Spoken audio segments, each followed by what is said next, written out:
Hey guys, what's up? It's McNeil and Anna with another Q&A. It's been a minute before, I guess before we did another Q&A because we didn't have enough questions.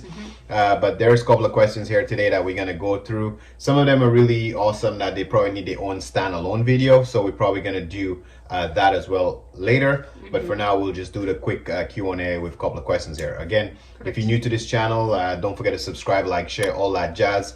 We pretty much at our watch hours that we need to get this channel over to monetization, but we still need probably about 100 subscribers. Okay, so again, I think over 800 of you watch it within 48 hours, so let's get our subscribing on and try to get this done. Okay, now let's get into our first question.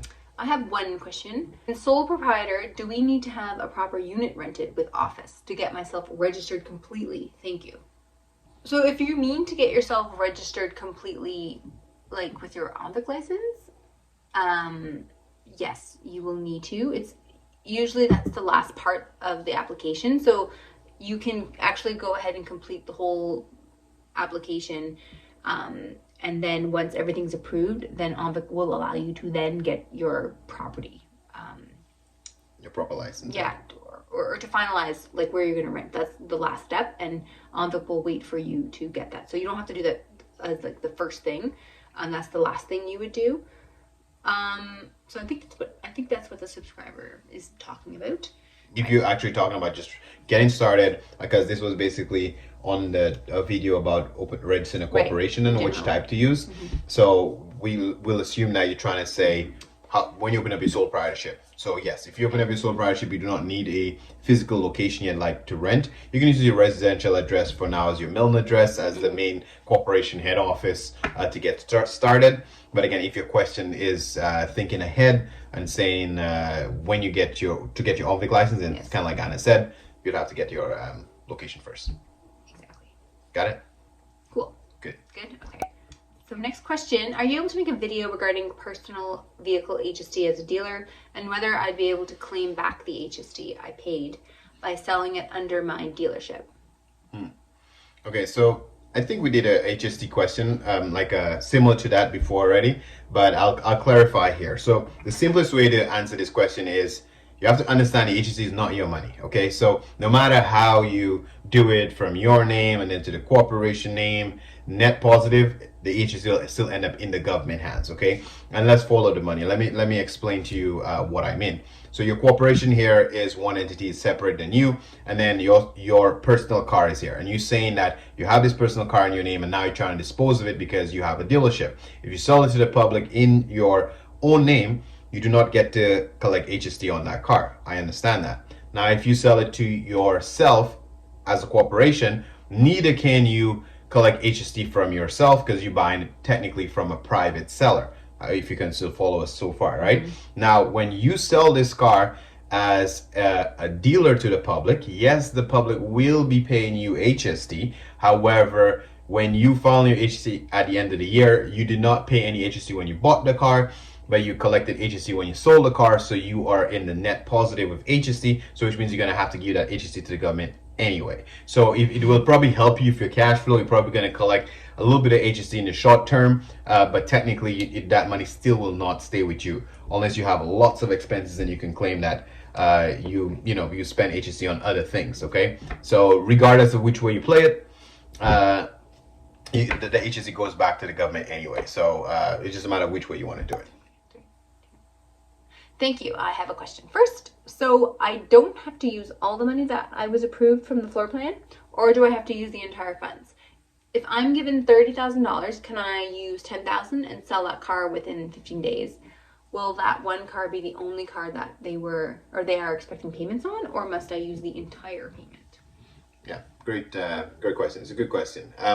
So I always caution people about using floor planning, but this is the best way to use it in this example. So the first part to your question is you do not have to use they can give you $100,000. Doesn't matter what they give you. Just look at the floor plan like a line of credit. So you do not have to max out your line of credit. You can use it as you go, and then you only pay interest on the amount that you use. So per car that you buy. Okay, so it's actually in your best interest to use it for short terms because both AFC and Next Gear most times have some promotions where if you sell a car within 7 days or some even 15 days, like the fee is only like $25 or whatever. Like they have some really great promotions for if you sell a car quickly. So which means if, let's say, this is why I think the best way to use floor planning is technically. So if I use all my money and I have a full lot of inventory and I'm trying to use only my money, it's still nice to have a floor plan of AFC and next year, because let's say you have a customer coming to your shop for a special order now.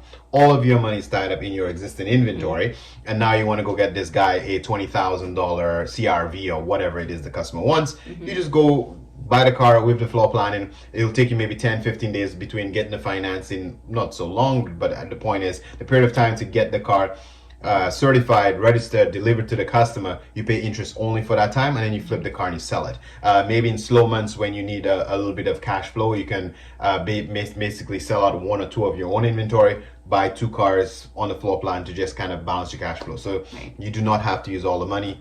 You just use it as you go, and I think that pretty much answers the second part to the question. You pay interest to the amount that you use. Exactly. You only pay interest on the amount that you've used up. But I also think in this video you mentioned, because it was all about, I think this video that you made, Neil, came about because somebody was asking about like how do you get more money on the floor plan, right? And you were saying like, well, you have to use it, right? So I think maybe that's where the question's coming from, because if you're trying to go like get more money, obviously if you're always maxing out the floor plan, then you know the next year or AFC might come and say, oh hey, I noticed you're always maxing out your floor plan. We can throw more money at you if you've been managing it well. So so that makes sense. But to answer your question, you don't have to if you choose not to. Unless you're trying to, like you say, grow your account. Right. So if there's no reason. So simply put, then that's like the same rule if even regular banks line of credit. If the bank give you $30,000 and you only using 5,000 of it, like what's the point of them giving you another 40 on top of it? Like you're not really using it anyway, right? So that's exactly how AFC and XA is going to look at it. If you're growing your business and you maxed out your line of credit all the time, that means they're making good money on you too. Then yeah, they will give you more. But if you're not trying to grow the line of credit, the best way to use it is not to use it. Yeah, I know. Isn't it funny? It's funny how it's funny how when you don't need it is when you get the most money. Exactly. And when you actually do need some money, you don't get shit. Yeah. So, anyway. That's how it works. Yes. Alrighty. Next question. I'm new to your channel and I'm trying to start a very small scale used car dealership. I actually live right next to the Odessa auction up here in Kitchener, and was wondering if you can make a video sharing some insight on how Odessa works, things to look out for, prices you can expect to see, types of cars you can expect to see, and anything else that would be useful, possibly. Would really appreciate it. And oh, that's nice. Thank you for the nice comments. Yes. So I think the best thing to look out for is, and you know what, maybe if I can find a video, we'll put a link in the description below for that specific video about what to look out for in auctions. As the biggest thing is the blind bidding. Okay, I think that's what you'd have to look out for. And the one we just did recently about the auction lights. So maybe we can put a link for those 2 videos. You guys can go check that one out after. That will help you a lot. But the idea is when you go to the auction, you must always try to pay attention, and only experience will eventually let you learn that when the auctioneer actually have live money, we call it, or if he's just ghost bidding you, because sometimes you get emotional and you think somebody else is bidding against you and you don't want bidding against yourself. And that's why you need to know your numbers and understand your numbers and take emotion out of the bidding process. And if you know what you're willing to pay, and don't go with what you're willing to pay, okay? And if nobody else is bidding, just be patient and let them put the car on phone call, or let them say sold, or if bid, or whatever they want to say, and try your best not to bid against yourself. So pay attention around of your surroundings when you bid it. Because there's lots of distractions at the auction. So first of all, it's loud. It's like 3-4 of them in the same lane. There are this like it's very there's so much like stimulus around you, so it's really hard to personally. Not that I buy cars, it's but like, really hard. Yeah. You have to be focused, and it's really hard to be focused. It's very distracting. Very distracting. Yeah. So, which is also part of the game that you have to pay attention. Yeah. So, and then and even me, myself, like with time, like I play the opposite game too, where if I'm bidding, and even if you try to bid secretly, you notice like when you watch people, like some dealers, they'll give the auctioneer just a little wink, or they'll just slightly give a little finger saying, yeah, me, and they put their hand down quickly so nobody sees. They try to bid in very slick ways, and sometimes the auctioneer want to convince people that he have real money, so he's gonna out them and say, and he points at them and say, yeah, and he points to this one. So right, So now I can tell who's bidding. So I play the opposite game sometimes where I would bid secretly, and then basically the auctioneer would point at me, and I look, and the other guy is making eye contact with me to see if I'm bidding. I'm like, I'm not bidding. I'm like, this guy's playing you. I'm like, and the moment he says, that he stops bidding, sometimes the auctioneer tells me, I got live money. I'm serious. I got live money. And then, he stopped bidding, thinking I'm not bidding. They point and they say sold or phone call to me. So you have to play the game too. And I mean, at the end of the day, you didn't go to the auction. Remember that, to make friends. You go there to get the best possible deal and sell. So I guess short and sweet is you just need to know pay attention when to cut off your price. Yes. And that's it. And then and pay attention to your surroundings. And I guess you're right. And pay attention to what you're saying. But then you also have to live with the price that you won, right? Yes, so yes. And I think that's maybe the shortest, Answer quickest. to it. Yeah, it's just be confident with the number you want and stay true to that, and Then. right. And actually, on the same topic, another comment here about how that explains it. I stopped bidding at 3,700 but hung around. The bid went on till 4,200 and suddenly came back to me at 3,700. It was an if sale, and I got a call saying that they'll take 4,200. I didn't get the car. Thanks, man. I know it's true. It's So that's the one I want to put a link on for. So it's surviving. I think it's how to survive a dealer auction. So that's the one here. I think that talks about the blind bidding. So we'll put that one in the description, like we said. Just look at the screens. Don't listen to the auctioneer.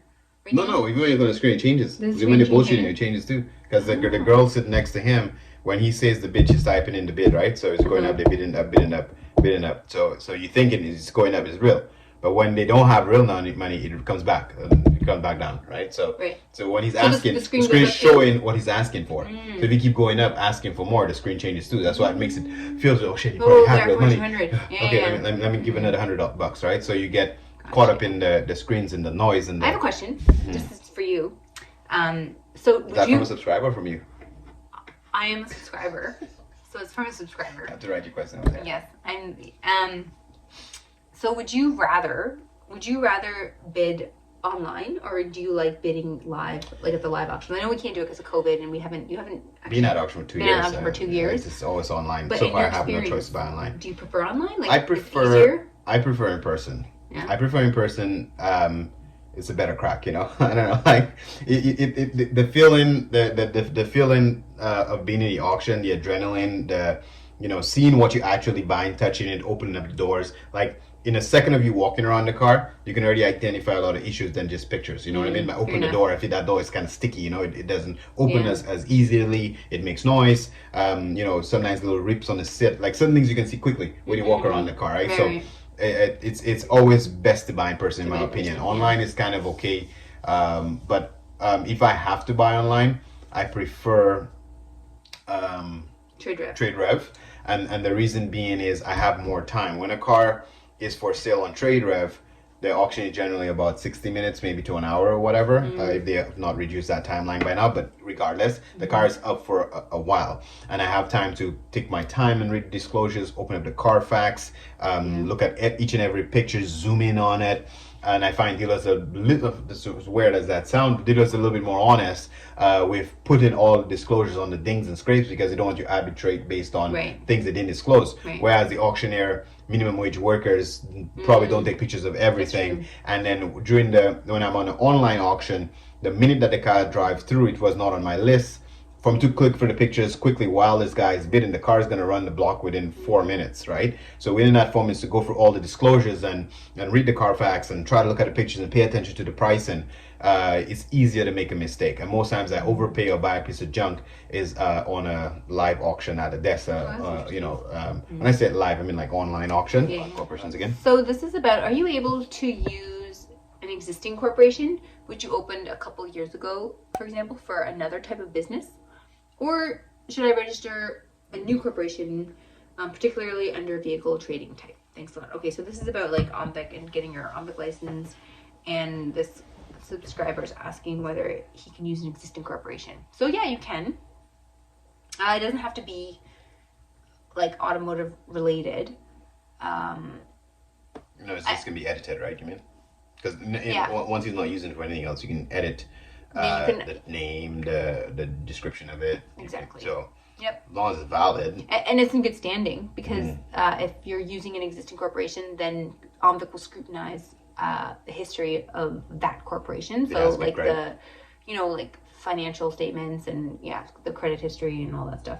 Well, I don't know, but I don't think credit history. Well, I mean, in terms of it's not necessarily for OMVIC, but in general, is the credit still good for that company because you're going to be using your bank stuff, whatever, right? Exactly. So if you just register the business, let's say in landscaping, just give an analogy, an example, so we can make it make sense. If you register the business in landscaping, but the point is, you never had a chance to actually run a landscaping business. You just had an idea. You registered the business, but you never had any activity in the corporation yet. No bank account. You never did nothing. And now you decide, fuck, I want to be a dealer instead. So it's much easier to just go and edit the existing corporation because you already paid to register it. So change the name, amend the name, maybe the description of what the thing is, and just run with it. But if you already had an actual business being run under that name, and then maybe there's some issues you want to just separate it from the new one, it's easier to just start from scratch and register a new one. Yeah. Maybe that's clear. So it depends on your situation. So it depends on the situation. So you actually could, if you wanted to. Yeah, there's no right or wrong way. So you can do whatever you like, really. Okay, so this next question is, I had a question about renting a dealer's lot and a mechanic shop in the same unit, similar to your setup. Do you need to have a certified mechanic to own the shop, or can it work if you hire certified mechanics? Thanks again. This is a great question, but you don't have to be a licensed mechanic, Claudia, because I'm not. But we just hire licensed mechanics to own the business, right? The business, I don't think the guy who owns Canadian Tire even knows what a 310S is, right? So, in Ontario, we need a 310S license. The mechanics do. So as long as you the automotive service technicians are usually registered with in Ontario, the Trades College, and have a 310S license. So as long as you hire a licensed technician, you can run your shop.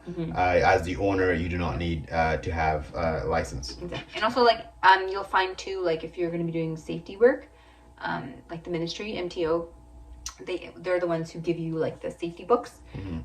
So on their application for when you want to order the safety books and stuff, they require the mechanics 310S license and all the mechanics information. So who will be signing the safety? Who's the licensed person working there? Exactly. So they will need to know that as well. So as long as whoever is touching your cars and whoever is basically certifying the cars, I guess, has their 310S, then you as the business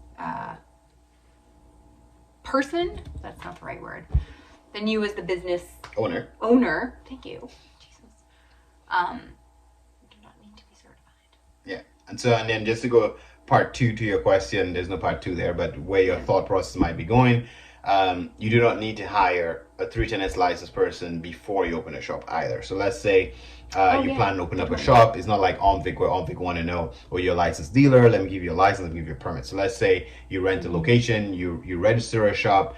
Some shops, the ministry will give you the municipal permit without a license. Right. Okay, you're not gonna get yourself a license as a safety inspection station, which is two different things. Because as long as you have a lube license from the ministry, technically you can open up a mechanic shop, because let's say you're doing only tire jobs and oil changes, you do not need a licensed technician. So you open up your shop. Now that your shop's open, you put the applications out, you hire a licensed technician. Once you have that licensed technician on the payroll, then you can put an application in with MTO to get your shop licensed as a actual safety inspection station. Right? And that's where you're right, because you actually don't need to be licensed to do oil changes. Yeah.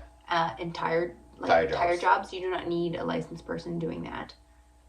So if you're opening a shop and you were strictly just gonna open a shop that did tires and oil change, you would not require anyone to be 310S licensed. That's right. Is that correct? Yep. So Mr. Lube has no license. Mr. Lube has no licensed technicians. I should say. Well, I don't know. allegedly. So they don't see you. I know you're on lawsuits. You guys lawsuits next year. Okay, so allegedly they may or may not. You have to be very general. May not have any license. Please don't sue me, bro.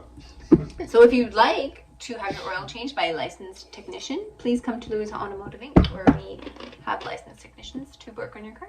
That's right. Moving on. That was a great question. I like that question. Well, that's when you saw about the plate Oh, again. just like the dealer plates, I assume you have to have insurance. I would assume so. Yes. For the service only plate, have you looked at the cost of that and providers of said insurance? I assume when you go in to get a service plate with a letter, you need to have insurance on hand. That's correct. You would need to have insurance to get any kind of plate because Any that kind means of- you're driving on the road. And The license then- plate, we're talking about.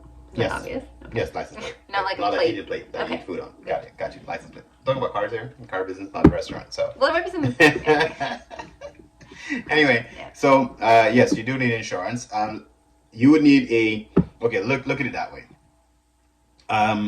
If you have a shop, most likely you should have some sort of a garage insurance anyway, right? That's correct. Because you're gonna have, because it's not like your regular TD insurance and that car insurance people. Okay, you're gonna have a garage insurance to cover your content, your tools, your customer cars. If something happened, you drop the car from the hoist, because that shit happens.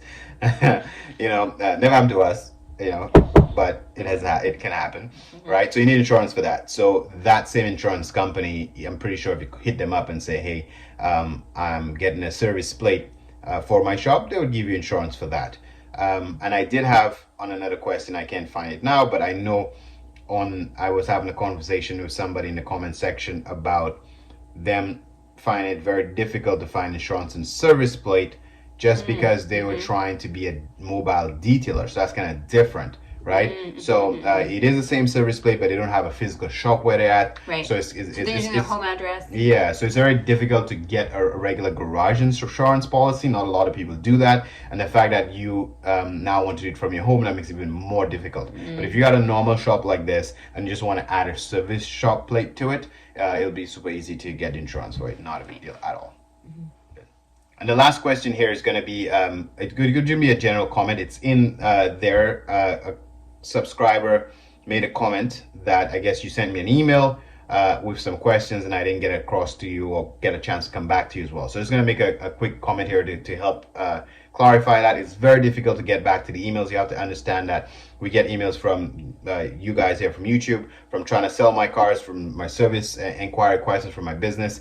So it's very difficult to get through emails. I always say the best way to get a hold of me is to leave your, even if it's I've seen people leave like paragraph types questions on here. So leave your questions under any video and we can make a video like this, because that basically helps the whole community. You ask your question publicly, we can answer it publicly. It can help everybody. It's very difficult to get back to people on emails and the emails that we get. And if your question is very personal and you want to deal with us on a one-on-one, then you got to book the consultation online, louisa.ca. Again, we're not over trying to plug the consultation. It's only if you need it, you can do it instead of trying to get the emails, because I'm just telling you the best way to get a hold of us, okay? So hopefully this is helpful. The only thing I'm pushing and plugging is the wipers.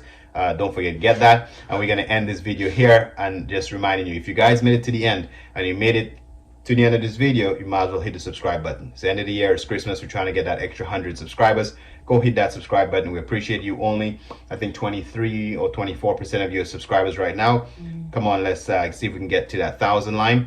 Again, thanks for watching. I appreciate you, and I'll catch you in the next one. Thank you.